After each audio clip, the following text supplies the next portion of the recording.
வணக்கம். சினி சினி மினி மினி மெரி கிறிஸ்மஸ்.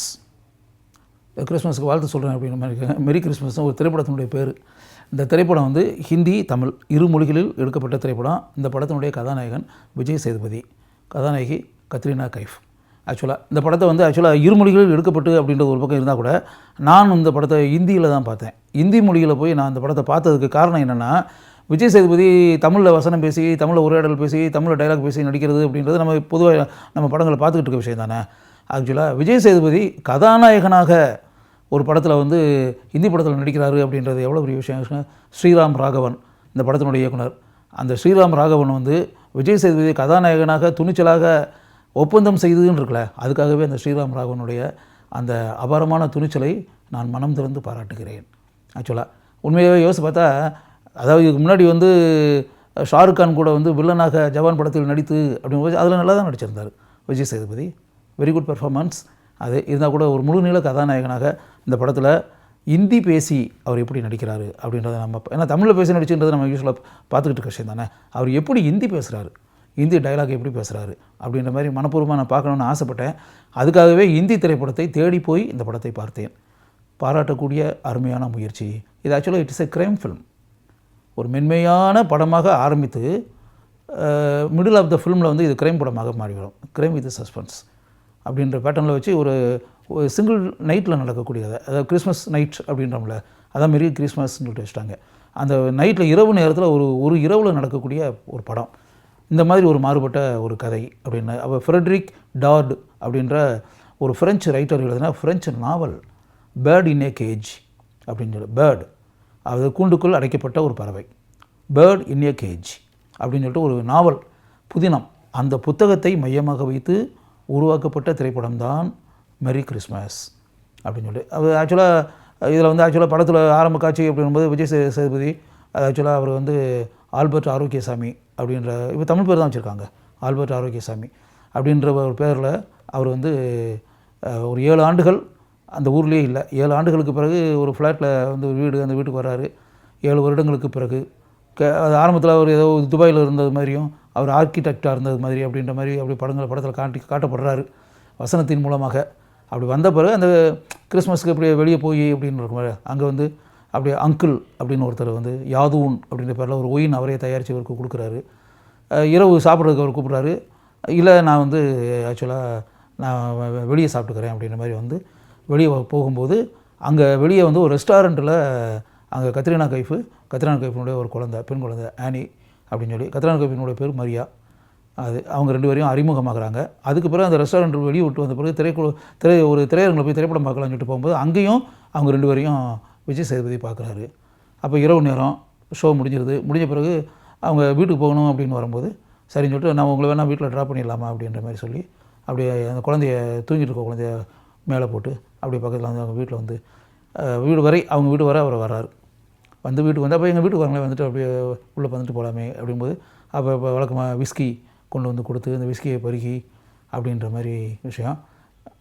அப்போ இந்த கான்வர்சேஷனில் வரும்போது ஏற்கனவே மேரீடு, அவங்க வந்து ஒரு கணவன் வந்து ஜெரோம் அப்படின்னு சொல்லி ஒரு கணவன் இருக்கார். அந்த கணவனுக்கு வந்து வேறு பெண் கூட கனெக்ஷன் இருக்குது, தொடர்பு இருக்குது. மனைவி மேலே அவருக்கு சந்தேகம் இருக்குது. மனைவி மேலே சந்தேக குணத்தினால ஏகப்பட்ட தொல்லைகள், டார்ச்சர் இருந்த விஷயங்கள் எல்லாமே இருக்குது. கணவனால் அவளுக்கு மகிழ்ச்சி இல்லை, சந்தோஷம் இல்லை அப்படின்றது மட்டும் தெரியுது.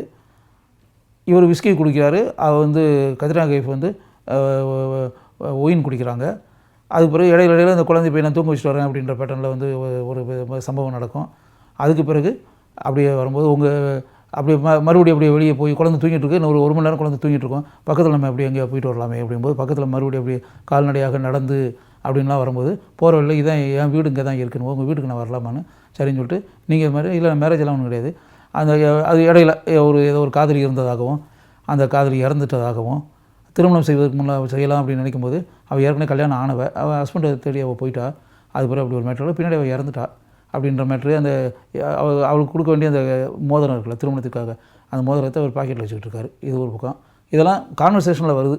அது வீட்டுக்கு போன பிறகு அந்த வீட்டை போய் காமிச்சு அங்கேயும் இதே மாதிரி அந்த ஒயின் ஏற்கனவே அந்த ஹவுஸ் ஓனர் கொடுத்த அந்த ஒயின் இருக்குல்ல அங்கிள், அந்த ஒயினை அவங்க 2 பேரும் குடிக்கிறாங்க. அது பிறகு மறுபடியும் திரும்பி இந்த வீட்டுக்கு வந்து அப்படின்னு வரும்போது, அந்த வீட்டில் வந்து போகிறதுக்கு முன்னாடி கணவனுக்குன்னு சொல்லிட்டு ஒரு சின்ன, நான் வெளியே போகிறேன், வர கொஞ்சம் லேட் ஆகுன்ற மாதிரி எனக்கு எழுதி வச்சுட்டு போகிறா.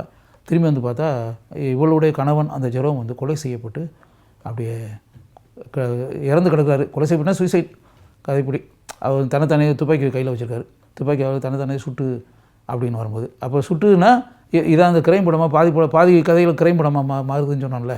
இதுவரை பார்த்திங்கன்னா மென்மையான மேட்டராக இருக்கும். அவர் லைஃப் என்ன, விஜய் சேதுபதியினுடைய வாழ்க்கை என்ன. அவள் சோலோவாக மகிழ்ச்சி இல்லாமல் சந்தோஷமாக வாழ்ந்துக்கிட்டு இருக்கா. விஜய் சேதுபதி வந்து திருமணமே ஆகாமல் இவரும் சந்தோஷம் இல்லாமல் வாழ்ந்துக்கிட்டு இருக்காரு ஒரு சோலோவாக. இதான் மேட்டரு. இது இன்டர்வல் வர இந்த இப்படி ஒரு மேட்டர் 2 பேருடைய பேத்தட்டிக்கான லைஃப் 2 பேரும். அவள் வந்து குழந்தையோட ஒரு சந்தேக பிராணியாக இருக்கக்கூடிய கணவன், மகிழ்ச்சி வாழ்க்கையில் சந்தோஷம் இல்லை. இவர் வந்து தனியாக திருமணமே ஆகாமல் தனியாக இப்படி இதுவரை இப்போ வந்து ஒரு கொலை நடந்துருது. அது இது தற்கொலை, தன்னை ஷூட் பண்ணின்னு. அப்போ உடனே போலீஸ்க்கு இன்ஃபார்ம் பண்ணுங்கள், இப்போ ஃபோன் பண்ணுங்கள் அப்படின்போது ஃபோன் பண்ணலாம் அப்படின்னா ஃபோனில் இப்படி இப்போ இது 80களில் நடக்கிற கதை வச்சுட்டான். அந்த கதையில் வந்து மும்பை கிடையாது, இது பாம்பே அப்படின்னு இருக்கிறது 80ஸில் நடக்கிற கதை. அதனால் ஃபோன் தான், செல்ஃபோனும் கிடையாது.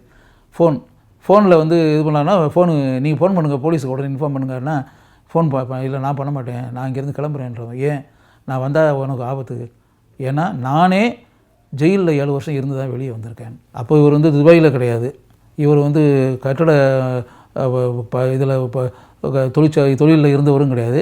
He is not an architect. இவர் வந்து ஒரு சிறை கைதி. சிறைக்கு ஏன் போனேன் அப்படின்னா, அந்த காதலியை சுட்டவனே நான் தான் சுட்டேன். அவள் பேர் ரோசி.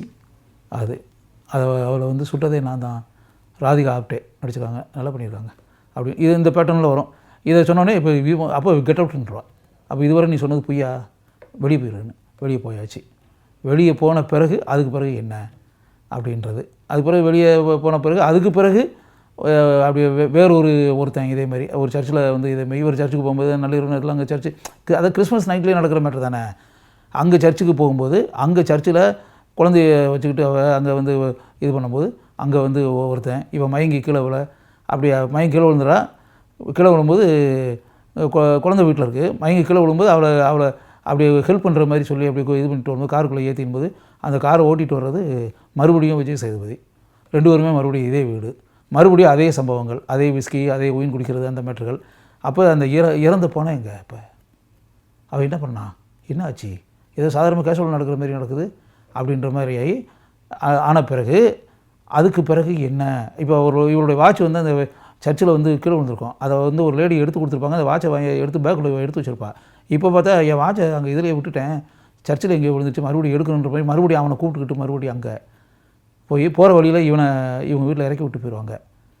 அதுக்கு பிறகு என்ன, அது பிறகு விஜய் சேதுபதியே அவங்க இல்லாத நேரத்தில் வீட்டுக்குள்ளே வந்து அந்த குழந்தை இருக்கிறத பார்த்து அந்த குழந்தை கூட பேசிக்கிட்டு அப்படி இப்படின்ற அந்த விஷயங்கள் அதெல்லாம் இது பண்ணிவிட்டு அதுக்கு பிறகு அந்த அந்த பாடி அங்கே தான் இருக்கும், ஒரு இடத்துல அதே இடத்துல இருக்கும். என்னையா இது அப்படின்போது இப்போ அவங்களும் வந்தாச்சு. வந்த பிறகு இப்போ புதுசாக இப்போ தான் அந்த பாடியை பார்க்குறது மாதிரி அந்த இப்போ அதே ட்ராமாவை மறுபடியும் அப்ளை பண்ணுவான் அவன்கிட்ட. அவன் உடனே இது இன்ஃபார்ம் பண்ணி இவ்வளோ இவனை விஜய் சேதுபதி வெளியே போய் சொல்லிடுவா. விஜய் சேதுபதி அந்த ஒரு இடத்துல போய் மறைஞ்சி இருப்பார் அந்த வீட்டினுடைய வேறு ஒரு மாடியில். அது ஒரு போலீஸ் என்ட்ரி ஆகிடுவாங்க. அந்த வீடை வந்து அந்த இடத்த சீல் வச்சு மறுபடி அந்த பாடியை எடுத்துகிட்டு போயிடுவாங்க. எடுத்து போய் அவனையும் கொண்டு போயிடுவாங்க. இருப்பா. இப்போ விஜய் சேதுபதி இங்கே வந்தாச்சு. இப்போ இதுக்கு பிறகு இந்த வீட்டை இவங்க உண்மையை இவ்வளோ காப்பாற்றணும்ல, அந்த வீட்டை ஃபுல்லாக க்ளீன் பண்ணி அந்த இருக்கிற பொருட்களை எல்லாம் நெருப்பில் வச்சு எரிச்சு, ஏன்னா அவளுக்கு சொந்தமான ஒரு பேக்கரி கீழே இருக்கும், அதில் வந்து நெருப்பை வச்சு எரித்து இதெல்லாம் ஆன பிறகு அது பிறகு வீட்டில் வந்து இனிமேல் தூங்கிட்டு இருக்கும்போது இவருக்கு அவன் வந்து இப்படி ஒருத்தன் நாங்கள் ட்ராப் பண்ணணுன்ற மாதிரி சொல்லிடுவான். அந்த ரோனி விஜய் சேதுபதியை இப்போ சிறை கூடத்துக்கு போலீஸ் ஸ்டேஷனுக்கு வர வச்சுருவாங்க. அங்கே போன பிறகு அங்கே என்ன நடக்குது, அங்கே கிட்டத்தட்ட பார்த்தா பல விஷயங்களை வந்து இது வந்து இப்படி அது வந்து தற்கொலை தான்ற முடிவுக்கு வந்துடுவாங்க. வந்த பிறகு அவன் வந்து அவனுடைய மணிப்பர்ஸு வந்து அந்த வீட்டில் முதல்ல வச்சேன், அது பிறகு நான் பின்னாடி வந்து தேடி பார்த்தேன் காணங்கணும்லாம் சொல்லுவான். அது வந்து ஆக்சுவலாக விஜய் சேதுபதி பாக்கெட்டில் இருக்கும், இவனுக்கு கொடுத்துடலாம் அப்படின்ற மாதிரி வந்து அது அது அது வரும். அப்புறம் அந்த குழந்தை வந்து விஜய் சேதுபதி அந்த வீட்டில் பார்த்து அது குழந்தை சொல்லிடும். இந்த பேட்டர்னில் இதாகி போய் அப்படியே விஜய் சேதுபதியே அந்த குற்றத்தை தான் ஏற்றுக்கிட்டது மாதிரி அப்படி ஒரு இதை பண்ணிட்டு அந்த ரிங்கை மட்டும் விரலில் அணிவிச்சிட்டு அப்படியே அவர் போலீஸ் ஸ்டேஷனில் போய் அப்படியே உட்காந்து அவர் அப்படியே அந்த பழியை அவள் செய்த அது ஆக்சுவலாக அவள் தான் கொண்டு இருப்பாள். ஆக்சுவலாக அது வந்து கதையில் காமிச்சிருவாங்க. இட் இஸ் நாட் சூசைட், ஆக்சுவலாக ஷி ஹஸ் மர்டர்ட். அது இருந்தாலும் அப்படிப்பட்ட ஒரு இக்கட்டான அவல நிலையில் இருக்கக்கூடிய ஒரு பெண் அப்படிப்பட்ட ஒரு காரியத்தை வேறு வழி இல்லாமல் செய்திருக்கிறாள் அப்படின்போது அந்த குற்றத்தை விஜய் சேதுபதி ஏற்றுக்கொண்டு அப்படின்ற பேட்டர்னில் அப்படி போய் கிட்டத்தட்ட அவளை விரும்பி அவள் தான் இனிமேல் இவருக்கு அப்படின்ற பேட்டர்னில் அவருக்கு அப்படியே அந்த மோதிரத்தை வந்து கையில் வச்சுருந்த மோதிரத்தை அவள் விரலில் போட அவளும் கையை விரலை நீட்டி ஒரு பொய்ட்டிக்கான ஃபினிஷிங். ஆக்சுவலாக இந்த பேட்டர்னில் வந்து ஒரு எல்லாம் கலந்தன்னு வச்சுக்கோங்களேன். இது காதல் அப்படின்னு வச்சுக்கலாம். காதல் கலந்த கிரைம் கலந்த காதல் கதை, இல்லாட்டி காதல் கலந்த கிரைம் கதை, எப்படி வேணாலும் வச்சுக்கலாம். வச்சுட்டு இப்போ ஒரு நைட்டில் நடக்கக்கூடிய கதைன்றது ஒரு மாறுபட்ட அட்டம்ப்ட்டு. கவித்துவத்தன்மை கொண்ட அருமையான காட்சிகள் நான் சொல்லப்போனால். அது இந்த கதாபாத்திரங்களை வச்சு ஒரு பொயட்டிக்காக டீசெண்டான ஒரு அருமையான கிரைம் பின்னணி கதையை இயக்கி அப்படின்ட்டுருக்குல்ல, உண்மையாகவே அந்த இயக்குனரை வந்து நம்ம கட்டாயம் பாராட்டு தான் செய்யணும். உண்மையாகவே இந்த அளவுக்கு ஸ்ரீராம் ராகவன் வந்து எந்த அளவுக்கு அருமையாக இயக்கி இருக்கிறார் அப்படின்போது உண்மையாகவே பாராட்ட தோணுது. விஜய் சேதுபதி எப்படி நம்ம இயல்பாக படங்களில் வருவாரோ அதேமாதிரி நம்ம கேஷுவலாக பெர்ஃபார்ம் பண்ணியிருக்காரு. ஆக்சுவலாக கத்ரீனா கைஃப் வந்து ரொம்ப அருமையாக அந்த குழந்தையின் தாயாக அந்த கதாபாத்திரத்துக்கு உயிரூட்டி இருக்கிறார் அப்படின்னு சொல்லலாம். அதேமாதிரி அந்த படத்தில் வரக்கூடிய எல்லாருமே அந்தந்த கதாபாத்திரத்துக்கு வந்து பொருத்தமாக நடித்திருக்கிறார்கள். இதில் தமிழ் வெர்ஷன் அப்படின்னு வரும்போது, தமிழ் வெர்ஷனில் இதில் வந்து அந்த காவல்துறை பின்னாடி வந்து இன்ஸ்பெக்டர் அப்படின்ற கதாபாத்திரம் இருக்குல்ல, அதில் சண்முகராஜ் ஆக்ட் பண்ணியிருக்காரு. ஆக்சுவலாக அது போலீஸ் கான்ஸ்டபிள் கதாபாத்திரத்தில் இதில் ஒரு லேடி வருவாங்க ஹிந்தி படத்தில், அதில் வந்து ராதிகா சரத்குமார் ஆக்ட் பண்ணியிருக்காங்க. அதில் அந்த ஆரம்பத்தில் வந்து யாதூன் அப்படின்ற ஒயின் தயாரித்து கொடுத்து அங்கிள் இருக்கார்ல, அதில் வந்து தமிழ் பதிப்பில் ராஜேஷ் ஆக்ட் பண்ணியிருக்காரு. இது தமிழ் பதிப்பிற்காக அவங்க நடித்த நடிப்பு கலைஞர்கள். இதில் வந்து கத்ரீனா கைஃபுக்கு வந்து ஆக்சுவலாக தமிழ் வடிவத்திற்கு குரல் தந்திருப்பவர் தீபா வெங்கட் கொடுத்துருக்காங்க. ஆக்சுவலாக மது நீலகண்டன் அவர் தான் அந்த படத்துக்கு ஒளிப்பதிவாளர். ஆக்சுவலாக அவர் வந்து ஆக்சுவலாக ஒரு வீட்டுக்குள்ளேயே இல்லாட்டி ஒரு சர்ச்சுக்குள்ளேயே இரவு நேரத்தில் அப்படிங்கும்போது அந்த கேமராமேனுடைய பங்கு எந்த அளவுக்கு பங்கு அப்படின்ற ஒரு மேட்டர் இருக்கு இல்லையா, நிச்சயமாக அந்த பங்களிப்பு ஒளிப்பதிவாளருடைய பங்களிப்பு நிச்சயமாக இதுக்கு இருக்கத்தான் செய்யும். அந்தளவுக்கு ஒளிப்பதிவாளருடைய பங்கு வந்து பாராட்டக்கூடிய அளவிற்கு இருக்குது அப்படின்றது தான் உண்மை. அதனால் இப்படிப்பட்ட ஒரு மாறுபட்ட ஒரு திரைப்படத்தை உருவாக்கியதற்காக இந்த படத்தினுடைய இயக்குனரை மனம் திறந்து நாம் பாராட்ட வேண்டும். விஜய் சேதுபதி இந்தி திரைப்படத்தில் தன்னுடைய இயல்பான நடிப்பை வெளிப்படுத்தி இருக்கிறார் அப்படின்போது தமிழர்களாகிய நமக்கு உண்மையிலேயே அது சந்தோஷத்தை தரக்கூடிய ஒரு விஷயம் தானே. இந்த ப்ரோக்ராம் பார்த்துக்கிட்டு இருக்கும்போது எனக்கு எப்படி சந்தோஷம் உண்டாச்சோ அதேமாரி உங்களுக்கும் சந்தோஷம் உண்டாகும் என்று எனக்கு தெரியும்.